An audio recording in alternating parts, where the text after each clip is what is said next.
Добър ден, казвам се Калин Симеонов, председател съм на браншовата камера на дървообработващата и мебелна промишленост в България.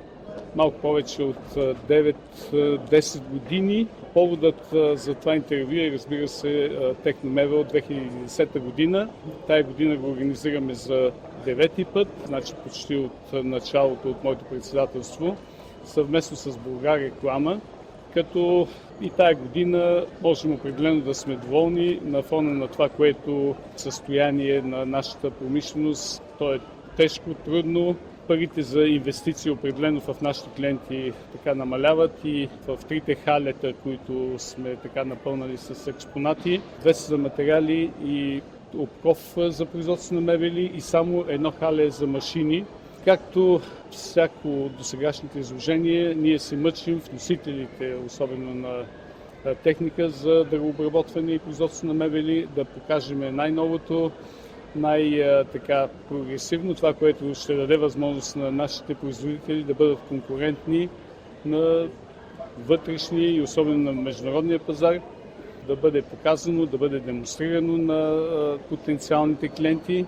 Като новости бих определил нови материали за производство на мебели. Непрекъснато всяка година идват при нас нови и нови неща и можем да сме конкурентни и да излизаме включително и на външните пазари с тези нови материали. Все повече фирми гледат и към дървесината като възобновяем източник на енергия.